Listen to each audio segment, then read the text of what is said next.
नमस्कार विद्यार्थी मित्रांनो, मी प्राध्यापक दीपक धुरंधर, संचालक करिअर पॉइंट अकॅडमी। आज आपल्या या यूट्यूब चॅनलमध्ये धुरंधर सर करिअर पॉइंट अकॅडमी या यूट्यूब चॅनलमध्ये तुमचं सर्वांचं स्वागत आहे। अलीकडील काळात 10वी 12वीचे निकाल लागलेत आणि निकालानंतर प्रत्येक विद्यार्थी आणि पालक यांनी स्वतःच्या करिअरबद्दल जे जे विचार केले त्या संदर्भात अनेक पालकांना विद्यार्थ्यांना संभ्रम असतात। खास करून ग्रामीण भागातील विद्यार्थी जे आहेत त्यांना आपलं करिअर कसं निवडावं या संदर्भात अनेक संभ्रम असतात। हे संभ्रम दूर करण्याच्या उद्देशाने काही प्रमाणात तुमच्यासोबत संवाद साधण्याच्या दृष्टिकोनातून आज मी तुमच्या समोर आलेला आहो।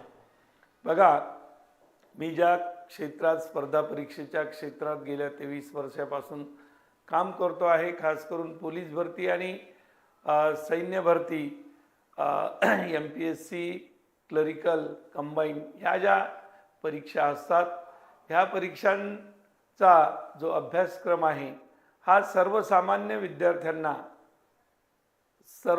विद्यार्थी पूर्ण करू शकतात असा हा अभ्यासक्रम असतो। आणि त्यामुळे सुरुवात तर प्रत्येकाची निश्चित अशी होईल संभ्रमावस्थेतून, परंतु योग्य मार्गदर्शक निवडून त्याचा पाठपुरावा केला, माहिती गोळा केली आणि त्यावर चिंतन केलं, विचार केला, आपल्या आवाक्यानुसार सिलेबसचे सर्व कंटेंट, परीक्षांचं स्वरूप याची माहिती जर घेतली विद्यार्थ्यांनी, तर मला असं वाटते की जे स्पर्धा परीक्षेच्या संदर्भात स्वप्न पाहिलेलं असतं, विद्यार्थी असोत किंवा त्यांचे पालक असोत किंवा त्यांचे मित्रमंडळी असोत, या सर्वांचं स्वप्न सहजपणे पूर्ण होऊ शकते। बरेचदा काय होतं की आपण ती माहिती गोळा करण्याच्या पूर्वी, ती माहिती घेण्याच्या पूर्वीच आपले पूर्वग्रह तयार करतो, ज्यामुळे आपण त्याची सुरुवात करण्याच्या पूर्वीच त्या पूर्वग्रहांमुळे आपण तो मार्ग निवडत नाही। तर ह्या बाबी अनेक विद्यार्थ्यांसोबत होतात, अनेक पालकांचे फोन येतात, मला भेटायला येतात, त्यांना सुचत नसतं नेमकं काय करावं।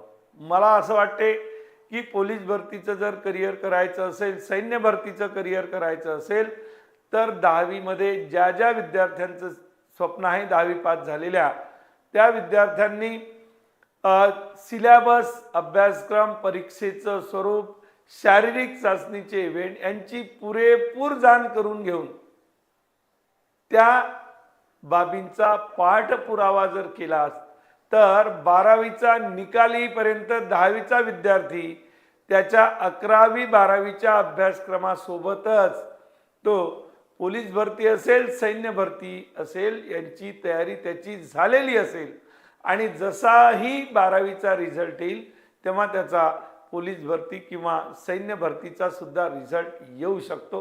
त्यामुळे योग्य मार्गदर्शकाची निवड करून जर तुम्ही त्याचा पाठपुरावा केला तर मला असं वाटते प्रत्येक विद्यार्थ्याचं स्वप्न साकार होऊ शकते।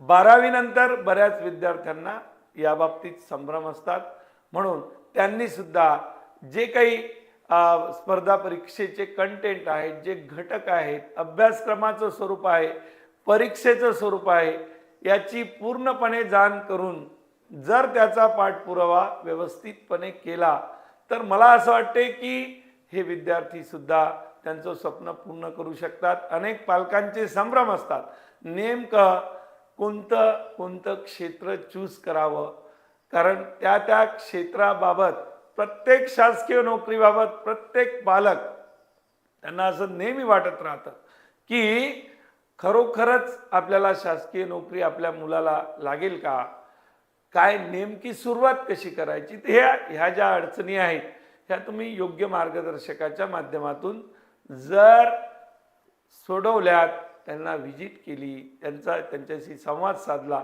तर मला असं वाटतं काही मोठी गोष्ट नाही। मी तर वारंवार सांगतोय की ज्या विद्यार्थ्यांनी ज्यांच्या पूर्ण कुटुंबात शासकीय नोकरी किंवा पोलीस झालेला नाही असे असंख्य विद्यार्थी पाहिलेत की ते आमच्यापर्यंत आलेत, आम्ही त्यांना मार्गदर्शन केलं आणि काही विद्यार्थी एका वर्षातच पोलीस झाले, कारण कारण की त्यांनी आम्ही जसं सांगितलं त्याप्रमाणे केलं.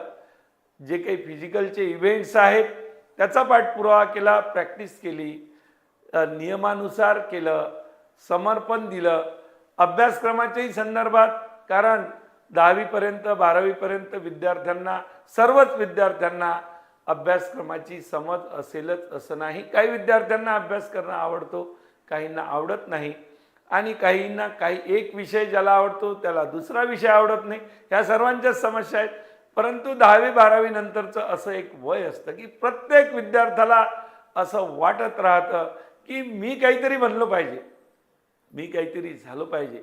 ही जी त्यांच्या अंतर्मनातील इच्छा आहे, त्या इच्छेला जर मार्ग मिळाला, योग्य मार्ग मिळाला, तर मला असं वाटते की ही गोष्ट अतिशय साधी, सरळ, सोपी आहे. म्हणून तुमचं प्रत्येकाचं हे स्वप्न पूर्ण होऊ शकतं. म्हणून सर्वांनी योग्य मार्गाची निवड करा आणि आधी समजून घ्या की नेमका फिजिकल कसं असतं, त्याचे घटक कसे आहेत, कोणता घटक किती वेटेजला आहे, त्यासाठी आपल्याला तयारी कशी करावी लागेल, शारीरिक क्षमता कशी डेव्हलप करावी लागेल, डाएट प्लॅन कसा असेल. अभ्यासक्रमाचं सुद्धा तसंच आहे. आपण अभ्यासक्रमाची सुरुवात करतो, एखादा कुठली माहिती मिळते आपल्याला की हे पुस्तक वाचा, त्या पुस्तकाची नेमकी सुरुवात कशी करायची. गणित करायचं असेल तर तुम्हाला बोर्डमा स्ट्रॉंग करावं लागेल, तुम्हाला पाढे पाठ करावे लागतील, तुम्हाला वर्गमूळ पाठ करावं लागेल, घन पाठ करावे लागतील. ह्या काही बेसिक गोष्टी विद्यार्थ्यांकडून केल्या जात नाहीत आणि पर्यायाने पुढे जेव्हा हा टॉपिककडे जातो तेव्हा आपल्याला नैराश्य येतं आणि या नैराश्यातून आपण तो मार्ग बरेच विद्यार्थी त्या मार्गापासून दूर होतात. हा त्या करिअर करणाऱ्या विद्यार्थ्यांशी एक खेळ होऊ शकतो, खेळ खंडोबा होऊ शकतो. मग अनेक विद्यार्थी निराशेमध्ये सुद्धा जातात. मित्रांनो, निराश होण्याची गरज नाही. पालकांना सुद्धा सांगतो, निराश होण्याची गरज नाही. योग्य मार्गाने निवड करा. मी तुमच्यासोबत वारंवार या विषयावर आणखी डिटेलमध्ये संवाद साधण्याचा सतत प्रयत्न करील. आज मी एवढंच सांगतो. धन्यवाद.